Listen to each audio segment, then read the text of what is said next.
Bapak, Ibu, Saudara sekalian, dan anak-anak yang terkasih dalam Tuhan Yesus, terpujilah nama Tuhan Bapa kita yang Maha Kasih, yang memperkenankan kita dapat beribadah di tempat masing-masing. Sebagai tubuh Yesus Kristus, kita terus dapat merasakan persekutuan yang hidup, karena kebangkitan Yesus Kristus menyemangati kita senantiasa. Oleh karena itu, mari kita persiapkan peribadatan Minggu Paskah ketiga dengan sepenuh hati, sehingga kita tetap setia, bersyukur, dan berbakti kepada Tuhan dalam segala hal. Puji Tuhan, haleluya, amin. Marilah kita dengarkan sabda pengantar ibadah yang diambil dari bacaan surat Roma pasal 1 ayat 1 sampai dengan 6. Surat Roma pasal 1 ayat 1 sampai dengan 6. Dari Paulus, hamba Kristus Yesus yang dipanggil menjadi rasul dan dikuduskan untuk memberitakan Injil Allah. Injil itu telah dijanjikannya sebelumnya dengan perantaraan nabi-nabinya dalam kitab-kitab suci tentang anaknya yang menurut daging diperanakkan dari keturunan Daud, dan menurut roh kekudusan dinyatakan oleh kebangkitannya dari antara orang mati, bahwa ia adalah anak Allah yang berkuasa, Yesus Kristus Tuhan kita. Dengan perantaraannya kami menerima kasih karunia dan jabatan rasul untuk menuntun semua bangsa, supaya mereka percaya dan taat kepada namanya. Kamu juga termasuk di antara mereka. Kamu yang telah dipanggil menjadi milik Kristus. Demikian sabda Tuhan. Syukur kepada Tuhan. Jemaat yang dikasihi Tuhan, mari kita satu hati di dalam doa awal ibadah. Ya Tuhan Bapa Surgawi, yang karena kehadiran-Mu di dunia ribuan tahun lampau, dalam wujud manusia dengan nama Yesus, telah berkarya menyelamatkan manusia dari dosa, dan yang oleh karena pewartaan rasul-rasul-Mu, kami beriman kepadanya dalam bimbingan Roh-Mu yang kudus. Dan karena kami meneladan Yesus Kristus yang taat kepadamu, kami wujudkan ketaatan itu melalui peribadatan saat ini. Kami persembahkan hidup dan kehidupan kami kepadamu ya Tuhan, sehingga layaklah peribadatan kami. Sebab kami meyakini Tuhan menguduskan kami sekalian, dan dari kesalahan dan dosa kami. Berkatilah kami ya Tuhan, dalam nama Tuhan Yesus Kristus, Sang Kebangkitan sejati, kami berdoa. Amin. Jemaat kekasih Tuhan, marilah kita bersukacita menaikkan puji kemuliaan bagi Tuhan dengan menyanyikan kidung pujian 4, bait pertama, keempat, dan kelima, hormat dan puji. Tuhan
Marilah kita mengungkapkan pengakuan kepada Tuhan yang demikian.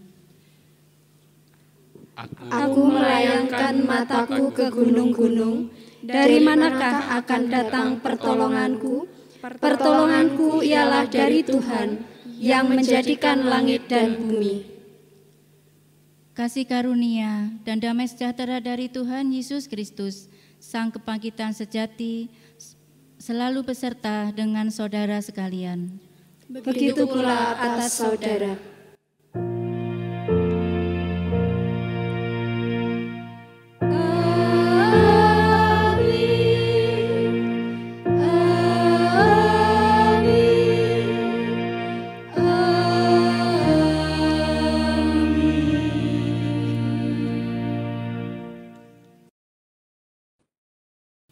Mari kita berefleksi untuk mengevaluasi diri kita di bawah sabda Tuhan. Saat ini hendak kita hayati melalui pewartaan Injil Yohanes pasal 15 ayat 9 sampai dengan ayat yang ke-17. Sabda Tuhan Yesus demikian. Seperti Bapa telah mengasihi aku, demikian juga aku telah mengasihi kamu. Tinggallah di dalam kasih-Ku itu. Jikalau kamu menuruti perintah-Ku, kamu akan tinggal di dalam kasih-Ku seperti aku menuruti perintah Bapa-Ku dan tinggal di dalam kasih-Nya. Semuanya itu Kukatakan kepadamu supaya sukacita-Ku ada di dalam kamu dan sukacitamu menjadi penuh. Inilah perintah-Ku, yaitu supaya kamu saling mengasihi seperti aku telah mengasihi kamu. Tidak ada kasih yang lebih besar daripada kasih seorang yang memberikan nyawanya untuk sahabat-sahabatnya. Kamu adalah sahabat-Ku, jikalau kamu berbuat apa yang Kuperintahkan kepadamu. Aku tidak menyebut kamu lagi hamba, sebab hamba tidak tahu apa yang diperbuat oleh tuannya. Tetapi aku menyebut kamu sahabat, karena aku telah memberitahukan kepada kamu segala sesuatu yang telah kudengar dari Bapa-Ku. Bukan kamu yang memilih aku, tetapi akulah yang memilih kamu. Dan aku telah menetapkan kamu supaya kamu pergi dan menghasilkan buah, dan buahmu itu tetap, supaya apa yang kamu minta kepada Bapa dalam namaku diberikannya kepadamu. Inilah perintah-Ku kepadamu, kasihilah seorang akan yang lain. Amin. Jemaat yang dikasihi Tuhan, setelah mendengar sabda kasih dari Tuhan Yesus, kita menyadari belum sepenuh hati mewujudkan kehendak Tuhan. Kita mau jujur di hadapan Tuhan bahwa kita sering menuruti kehendak diri sendiri, hingga kita belum dapat menjadi murid-murid Tuhan Yesus yang menghasilkan buah bagi kemuliaan Tuhan dan kesejahteraan di dalam hidup ini. Oleh karena itu, mari kita menyatakan pertobatan agar kita dilayakkan lagi oleh Tuhan dengan anugerah pengampunannya. Mari kita mempersiapkan diri dengan baik untuk mohon belas kasih Tuhan dengan menaikkan nyanyian Kidung Pujian 76 bait 1, 2, dan 3. Tuhan ampunkan hamba. Berdoa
Mari kita bersatu di dalam doa. Ya Tuhan yang penuh belas kasih, sabda-Mu mengingatkan kami yang sering mengabaikan tugas untuk hidup sesuai dengan kehendak-Mu melalui amanat Yesus Kristus. Ampunilah kesalahan dan dosa kami ya Tuhan. Sabda-Mu meneguhkan semangat kami, khususnya di tengah situasi hidup yang berat ini, agar terus dapat menghasilkan buah bagi kemuliaan Tuhan dan kesejahteraan sesama. Amin. Mari kita hayati bersama anugerah kasih Tuhan melalui pewartaan sabda sebagaimana yang Tuhan nyatakan melalui pengutusan pada Rasul Paulus ketika mengirim surat kepada jemaat di Efesus. Efesus 5 ayat 14 sampai dengan ayat yang ke-17. Semoga meneguhkan iman kita yang dibaharui oleh Tuhan. Demikian. Itulah sebabnya dikatakan, bangunlah, hai kamu yang tidur, dan bangkitlah dari antara orang mati, dan Kristus akan bercahaya atas kamu. Karena itu, perhatikanlah dengan seksama bagaimana kamu hidup. Janganlah seperti orang bebal, tetapi seperti orang arif. Dan pergunakanlah waktu yang ada, karena hari-hari ini adalah jahat. Sebab itu, janganlah kamu bodoh, tetapi usahakanlah supaya kamu mengerti kehendak Tuhan. Amin.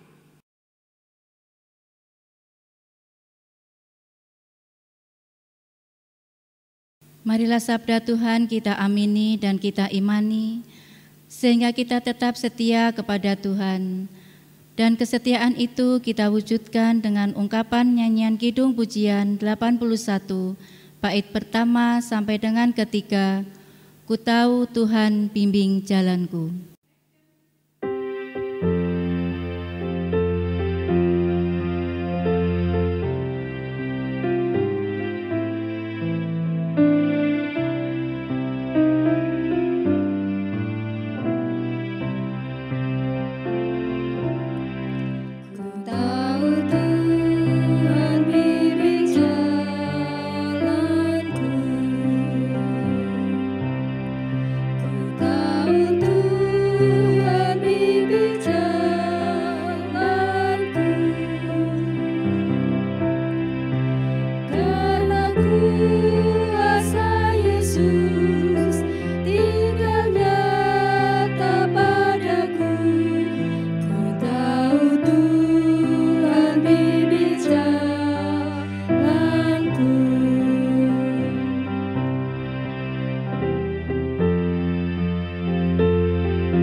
Bapak, Ibu, Saudara dan anak-anak terkasih, kita akan mendengarkan sabda Tuhan dan kita mohon kelangsungan berkat Tuhan dalam bimbingan Roh Kudus. Oleh karena itu kita berdoa. Tuhan Bapa Surgawi, saat ini kami hendak mendengarkan sabda-Mu.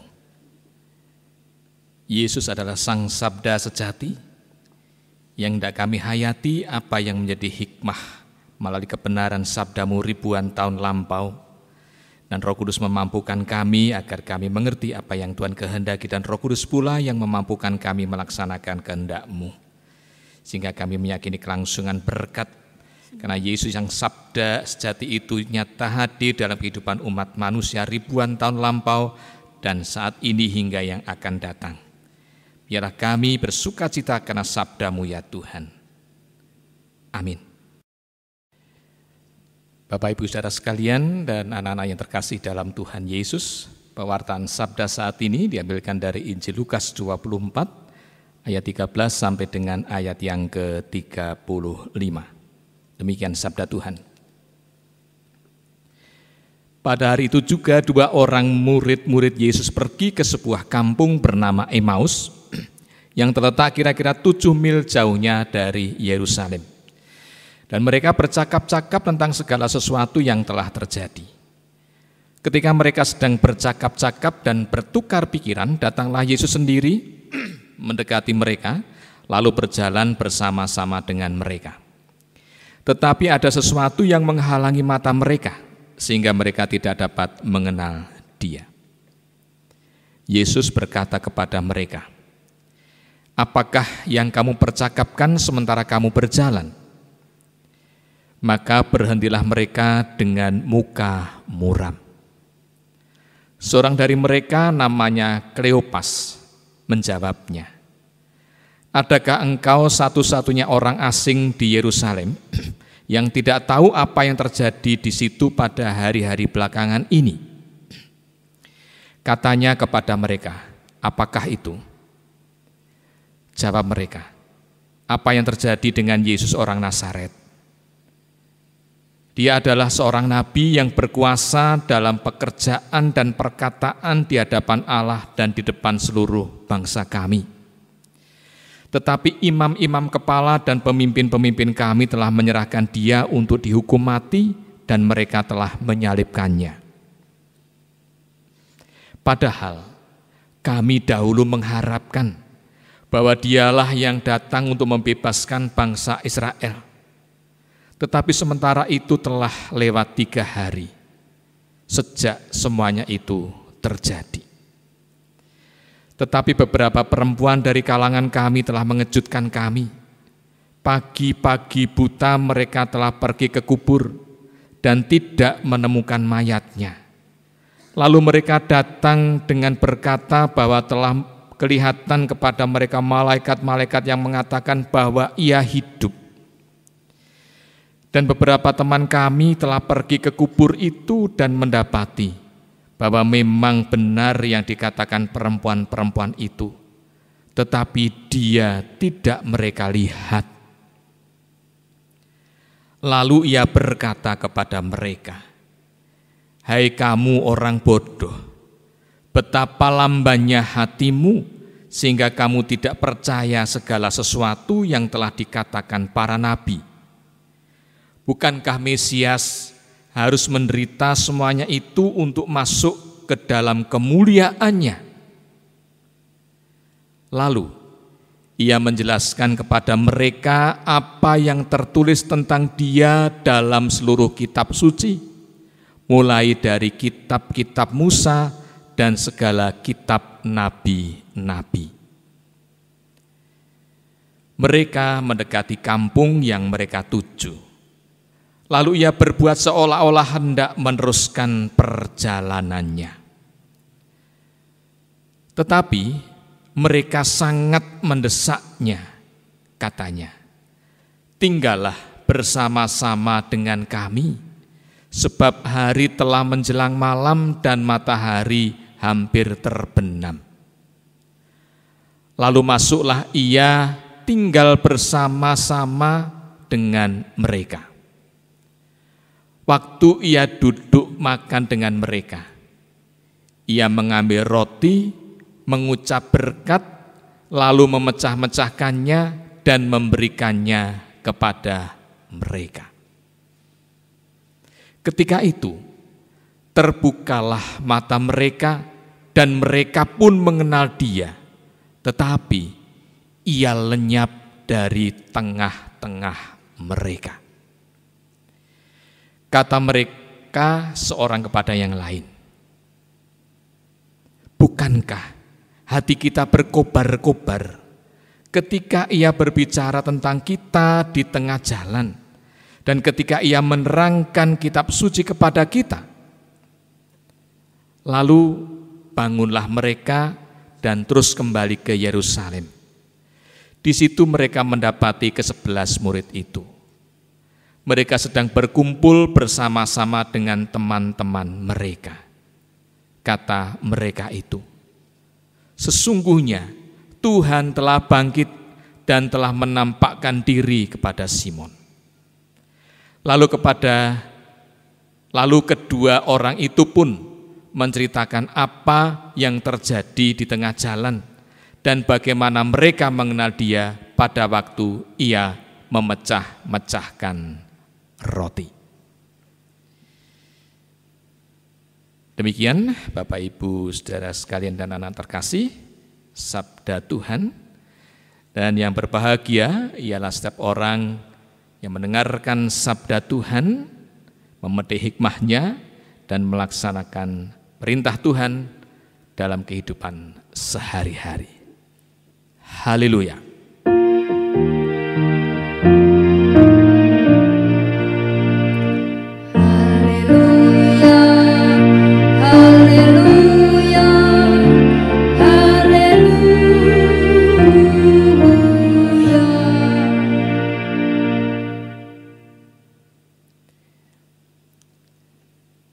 Seberapa besar pengenalan kita kepada Tuhan Yesus?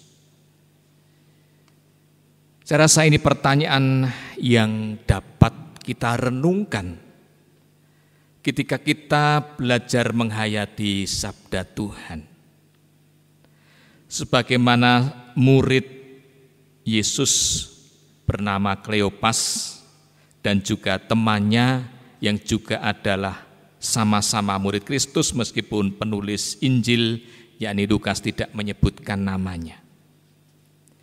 Bersama dengan murid-murid yang lain pasti sudah mengenal siapa Yesus. Namun ketika persoalan pergumulan itu melingkupi mereka dari penangkapan, penyiksaan, pengadilan, penyaliban Yesus hingga wafatnya Yesus, rupa-rupanya tingkat pengenalan terhadap Kristus tidak menjadi jaminan untuk mereka mengenal betul. Mengenal dan mengenal betul, saya rasa ada dua hal yang perlu kita maknai secara berbeda. Bapak Ibu saudara sekalian, perkenankan saya saat ini menyampaikan apa yang tidak saya uraikan nanti dengan tuntunan tema kebangkitan Yesus memberi pemulihan iman dari penghalang. Kebangkitan Yesus memberi pemulihan iman dari penghalang. Saya rasa kita kembali kepada apa yang saya sampaikan di depan. Murid-murid Yesus mengenal siapa Yesus. Sebagaimana Kleopas dan temannya mengharapkan betul bahwa Yesus yang mengajar, Yesus yang menyampaikan hikmatnya, bahkan Yesus menyatakan mujizatnya benar-benar diharapkan adalah Mesias yang hadir. Tetapi ketika ada persoalan pergumulan, pengenalan itu menjadi luntur. Dan bahkan ketika paskah peristiwa penyaliban Yesus sampai pada kematian bahkan kebangkitannya, ada seseorang yang berjalan, mereka menjadi tidak tahu padahal perjalanan bersama yang saat itu sangat menarik untuk kita perhatikan. Apa yang dinyatakan Lukas ada sesuatu yang menghalangi mata mereka. Apa yang menjadi penghalang sehingga mereka menjadi tidak tahu bahwa yang berjalan itu sesungguhnya adalah Yesus? Apakah Yesus berubah wajahnya? Apakah Yesus berubah fisiknya? Apakah luka lebam di wajah Yesus membuat mereka tidak tahu? Kalau luka lebam ada di wajah Yesus, pasti mereka sudah takut. Saya rasa kita kembali kepada kisah kebangkitan Yesus yang dilihat oleh para perempuan atau dilihat oleh murid-murid yang lain. Artinya ke-11 murid. Akhirnya mereka tetap tahu bahwa itu adalah fisik Yesus utuh. Sehingga sangat aneh memang kalau Kleopas dan temannya ini tidak mengenal betul tentang Yesus. Maka sesungguhnya dapat diduga bahwa persoalan yang begitu meliputi mereka lah, pergumulan yang berat itulah, ketakutan yang mencekam itulah yang membuat tidak hanya mata fisik mereka, tetapi juga mata batinnya tertutup untuk dapat melihat Tuhan Yesus yang sedang berjalan bersama mereka. Karena apa? Karena pada ayat 2, pasal 24 ayat 17 dikatakan, maka berhentilah mereka dengan muka muram. Seakan-akan memang mereka, ketika mereka mengatakan bahwa adakah engkau satu-satunya orang asing di Yerusalem? Nampaknya mereka ingin bahwa seantero Yerusalem yang hadir pada saat itu harus tahu tentang siapa Yesus yang disalibkan itu. Sehingga mereka terkesan menuduh sangat aneh bila ada orang yang tidak tahu tentang Yesus yang menderita. Oleh karena itu, Bapak Ibu Saudara sekalian, ada 3 hal yang perlu saya sampaikan. Belajar dari firman Tuhan saat ini. Pertama, apa yang menjadi penghalang? Tiada lain adalah suasana batin manusia yang sedang tidak nyaman karena persoalan pergumulan. Dan ketika persoalan pergumulan tidak dapat dikelola, maka keadaan fisik, bahkan suasana batin, bahkan apa yang diucapkan dan dilakukan bisa menjebak seseorang untuk mudah mengalami ketersinggungan. Atau bahkan mudah mengungkapkan suasana emosionalnya kepada orang lain dengan hal yang tidak menampakkan suasana yang bersahabat. Bahkan juga bisa menuduh, ada banyak tuduhan, ada banyak keinginan untuk mengungkapkan. Seakan-akan orang lain juga menjadi tertuduh. Dan itu terjadi pada Kleopas dan temannya ketika mereka berjalan bersama dengan Yesus. Dan seakan-akan Yesus dianggap tidak tahu problematika yang saat itu sedang hangat-hangatnya terjadi. Lalu yang kedua, suasana batin yang sedang tidak nyaman dengan segala persoalan pergumulan yang bisa menjadi penghalang, juga bisa menjadikan seseorang tidak bisa melihat tanda-tanda yang Tuhan nyatakan. Sekalipun orang merasa bersama dengan Tuhan, tetapi seringkali membuat manusia tidak responsif. Ini dibuktikan benar bahwa mereka kagum dengan apa yang Yesus telah nyatakan ketika menjelaskan segala sesuatu yang tertulis dalam kitab suci. Apa yang disampaikan nabi-nabi, apa yang dinubuatkan tentang Mesias. Dan bahkan mereka mempersilahkan Yesus masuk singgah tinggal di rumahnya. Dan bahkan menjamu Yesus. Sampai pada saat titik itu mereka belum paham betul tentang siapa Yesus. Suasana batin yang demikian, atau mungkin karena saking gembiranya ada orang yang berjalan bersama seakan-akan mendapatkan teman, mendapatkan sahabat, bisa menjadi lupa atau tidak tahu sama sekali. Ini saya rasa juga menjadi bagian dari saya Bapak Ibu Saudara sekalian. anak-anak. Seringkali tidak bisa melihat apa yang Tuhan kehendaki, apa yang sedang Tuhan kerjakan. Sehingga kita bisa menjadi lupa. Sekalipun mungkin saya Bapak Ibu Saudara belajar firman Tuhan, menyanyi, berdoa sedemikian rupa. Tapi kadangkala ketika batin ini sedang tidak nyaman, kita seringkali lupa. Kita seringkali tidak mengerti, kita seringkali tidak tahu yang sedang Tuhan kerjakan. Kembali pada problematika seberapa besar pengenalan kita kepada Tuhan. Kita bisa lupa. Nah, yang ketiga yang sangat menarik, ternyata di setiap persoalan pergumulan yang sedang berlangsung terhadap murid-murid Yesus, dan itu saya rasa juga terhadap saya Bapak Ibu Saudara dan anak-anak, Tuhan tetap memberikan tanda penyertaannya. Minggu kemarin murid-murid Yesus dibekali dengan kitab suci dan diembusi mereka dengan Roh Kudus. Kleopas dan temannya dibuat mengerti dengan sabda Tuhan, nubuat nabi, kitab suci, dan kemudian Tuhan menyatakannya dengan tanda melalui perjamuan, memecah-mecahkan roti. Peristiwa penting itu saya rasa membuka pemahaman mereka tentang siapa Tuhan. Apa maksudnya? Begini Bapak Ibu Saudara sekalian. Mari yang harus kita hayati dalam perjalanan hidup ini bukan persoalan-persoalan yang sedang kita pikul, yang sedang kita hadapi, yang sedang ada pada saya Bapak Ibu Saudara dan anak-anak terima.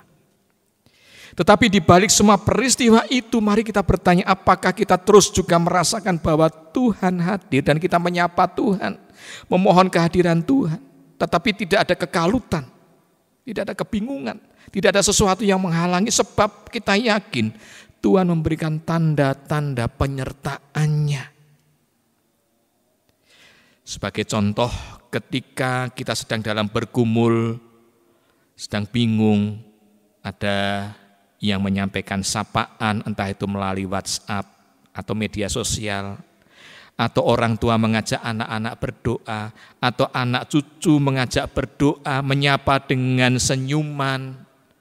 Suasana yang sedemikian rupa luar biasa. Di tengah suasana batin saya Bapak Ibu Saudara yang sedang bergumul luar biasa. Kembali kita diingatkan satu nama setiap kita menghayati Natal. Immanuel. Tuhan yang beserta dengan kita. Luar biasa.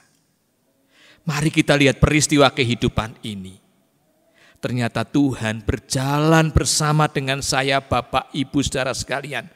Berjalan bersama dengan mereka-mereka yang bergumul luar biasa. Menanggulangi, mengatasi, menyembuhkan mereka-mereka yang bergumul dengan terpaparnya, mereka yang ada dalam kondisi memprihatinkan karena pandemi COVID-19. Tuhan hadir. Tuhan hadir ketika kita melihat kehidupan ini, mereka-mereka yang membaktikan diri, berjuang dalam penyelenggaraan kehidupan.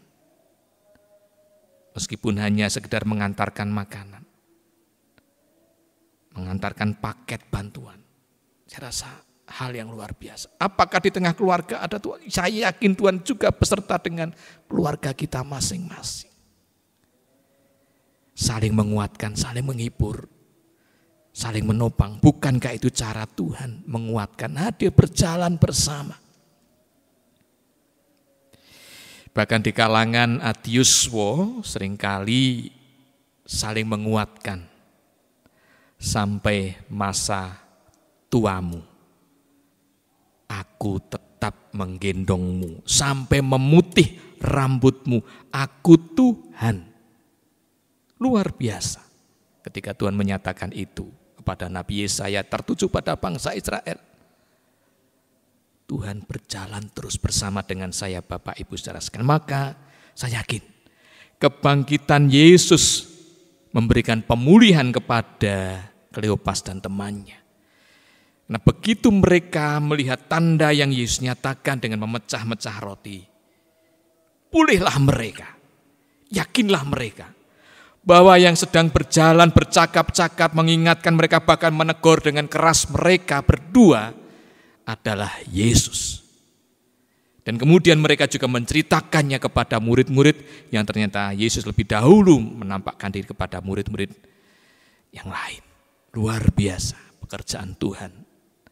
Oleh karena itu Bapak, Ibu, Saudara dan anak-anak, pada minggu ini mari penghalang atau skandalon-skandalon, penghalang-penghalang yang ada pada diri kita singkirkan jauh. Suasana batin yang sedang tidak nyaman, pergumulan, beban, persoalan, suasana sedih yang menjadi penghambat itulah yang sesungguhnya mengurangi pengenalan kita kepada Tuhan secara utuh. Mengenal Tuhan dalam perjalanan hidup sesungguhnya adalah Tuhan itu sendiri yang hadir terus-menerus dalam kehidupan saya, Bapak, Ibu, Saudara sekalian. Di setiap doa kita, di setiap pujian kita, setiap firman yang kita hayati, setiap relasi perjumpaan dengan sesama, dan setiap peristiwa kehidupan Tuhan akan selalu hadir. Dan Tuhan akan memberikan tanda penyertaannya supaya iman kita terus dikuatkan. Tuhan memberkati kita. Amin.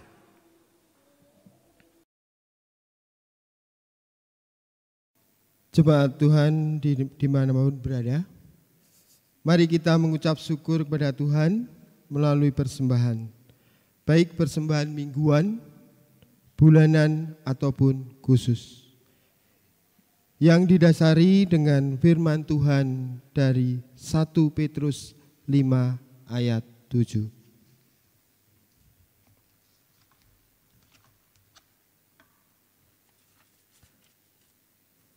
Serahkanlah segala kekuatanmu kepadanya, sebab Ia yang memelihara kamu.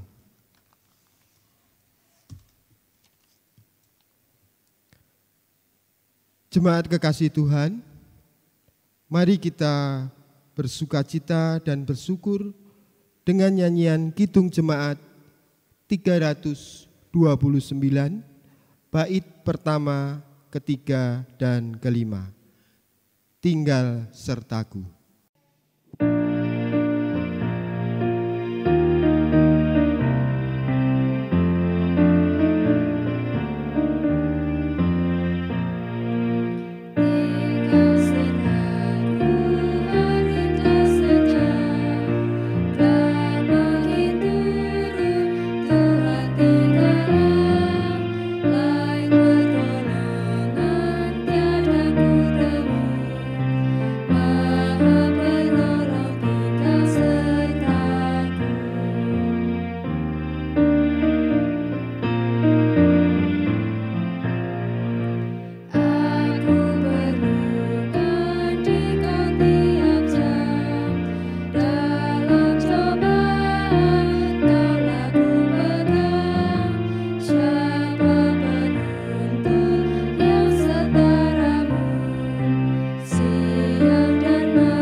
Bapak, Ibu, Saudara, dan anak-anak yang terkasih dalam Tuhan Yesus Kristus, mari kita naikkan doa syafaat kita.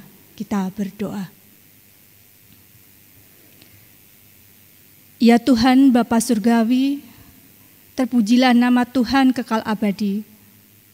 Engkaulah Tuhan sumber pertolongan dan keselamatan kami, yang menyatakan karya dalam Yesus Kristus dan membimbing hidup kami dengan karya Roh Kudus.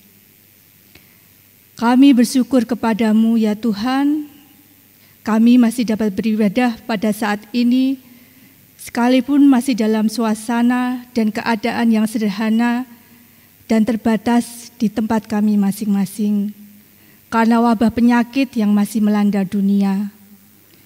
Karena iman kami kepada Yesus Kristus, ya Tuhan, kami masih terus memohon kelangsungan berkat untuk perjuangan pemerintah bangsa-bangsa di muka bumi dalam memberantas wabah penyakit. Para ilmuwan, tenaga kesehatan, aparat keamanan dan relawan, kiranya Tuhan senantiasa memberkati, baik dalam menemukan vaksin atau obat penangkal dan pemberantas virus corona.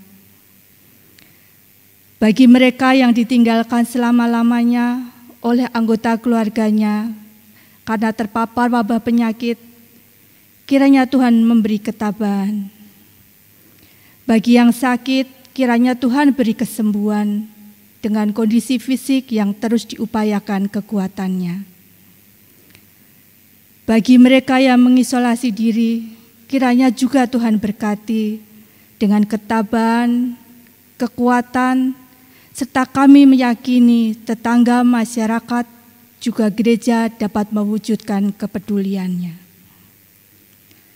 Ya Tuhan, kami juga mohon berkat untuk para orang tua kami, para warga Adiusuo. Kiranya Tuhan limpahi dengan kekuatan dan kesehatan khusus. Kiranya Tuhan juga memberkati para orang tua warga dewasa dalam kehidupan rumah tangga, pekerjaan, dan wirausaha. Secara khusus saat ini dalam aktivitas yang terbatas, dalam kondisi ekonomi yang mengalami dampak sehingga mempengaruhi penghasilan tetap ataupun harian. Kiranya Tuhan terus menyatakan pemeliharaan. Kiranya Tuhan juga memperkenankan untuk berkreativitas dengan usaha-usaha yang dapat dilakukan demi mencukupi kebutuhan yang diperlukan. Kami juga mohon kelangsungan berkat untuk anak cucu dan sanak saudara kami, baik yang tinggal bersama maupun yang berada di tempat jauh. Kiranya Tuhan senantiasa memberi kesehatan dan perlindungan serta keselamatan. Di tengah situasi terbatas, kiranya anak cucu dapat memanfaatkan waktu dengan baik dalam kebersamaan keluarga, khususnya dengan proses studi yang sedang dijalankan untuk masa depan mereka melalui sarana prasarana belajar jarak jauh. Kami menyadari ya Tuhan, ada rasa bosan atau tidak betah karena berada di rumah selama ini. Dan sementara waktu terbatas dalam relasi atau persahabatan. Namun demikian kami meyakini Tuhan memberikan ketenangan batin dan kesabaran pada seluruh anggota keluarga. Ya Tuhan, kami juga mohon berkat Tuhan dalam aktivitas kerohanian kami yang sementara ini kami lakukan secara mandiri. Kami rindu untuk dapat bersama-sama dalam kegiatan gerejawi, baik dalam kelompok kecil maupun di gereja. Melalui media internet, kiranya dapat menjadi sarana kami dapat saling menguatkan dan membangun kepedulian, meski jarak berjauhan. Berkati para majelis, pengurus wilayah dan pepantan, serta para relawan di GKJ Ambarukmo yang melaksanakan tugas tanggap darurat sebagai bentuk kegiatan sosial. Berkatilah gereja-gereja untuk terus mewartakan kasih Yesus Kristus dalam melihat kehidupan sehari-hari, khususnya saat-saat ini, sehingga gereja terus berperan melihat Yesus Kristus pada penderitaan manusia untuk dikuatkan dan ditolong dengan meneladan kepedulian Yesus Kristus. Ya Tuhan, sekalipun dalam situasi terdampak wabah penyakit, namun kami tetap bersyukur kepadamu sebagai kewajiban kami. Maka saat ini kami mengumpulkan persembahan baik persembahan minggu, bulanan maupun persembahan khusus. Kiranya Tuhan berkenan untuk menerima dan mengkuduskan persembahan kami ini, sehingga dapat menunjang sebagai sarana pelayanan dan kegiatan gereja, serta bagi sesama kami. Kami senantiasa meyakini kelangsungan berkat yang Tuhan nyatakan dalam kehidupan kami. Demikianlah ya Tuhan, pokok doa yang dapat kami panjatkan kepadamu dalam nama Tuhan Yesus, Sang Kebangkitan dan Juru Selamat sejati. Kami berdoa. Amin. Marilah kita perbaharui iman kita dengan bersama-sama mengungkapkan pengakuan iman rasuli yang demikian. Aku percaya kepada Allah, Bapa yang Maha Kuasa, Khalik langit dan bumi, dan kepada Yesus Kristus, Anaknya yang tunggal Tuhan kita, yang dikandung daripada Roh Kudus, lahir dari anak darah Maria, yang menderita di bawah pemerintahan Pontius Pilatus, disalibkan, mati dan dikuburkan, turun ke dalam kerajaan maut. Pada hari yang ketiga, bangkit pula dari antara orang mati, naik ke surga, duduk di sebelah kanan Allah, Bapa yang Maha Kuasa, dan akan datang dari sana untuk menghakimi orang yang hidup dan yang mati. Aku percaya kepada Roh Kudus, gereja yang kudus dan am, persekutuan orang kudus, pengampunan dosa, kebangkitan daging, dan hidup yang kekal. Bapak, Ibu, saudara sekalian dan anak terkasih, dengan penuh sukacita, terimalah berkat Tuhan. Kasih, karunia dan damai sejahtera dari Tuhan Bapa di surga dan Tuhan Yesus dalam persekutuan dengan Roh Kudus senantiasa melimpah, melingkupi, beserta dengan Bapak, Ibu, saudara, dan anak-anak terkasih, dimanapun berada. Amin. Mari kita terus bersemangat dalam melanjutkan kewajiban hidup ini, meski terbatas di tengah situasi penanggulangan wabah penyakit, namun kiranya kita terus mengandalkan Tuhan yang telah memelihara iman kita melalui peribadatan kita. Oleh karena itu, mari kita memuliakan Tuhan dengan kidung jemaat 370, bait pertama dan kedua, Ku mau berjalan bersama Juru Selamatku.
Bapak, Ibu, Saudara yang dikasihi Tuhan, demikianlah peribadatan Minggu Paskah ketiga yang telah kita laksanakan dengan penuh hikmat di GKJ Ambarukmo. Selamat hari Minggu, Tuhan memberkati.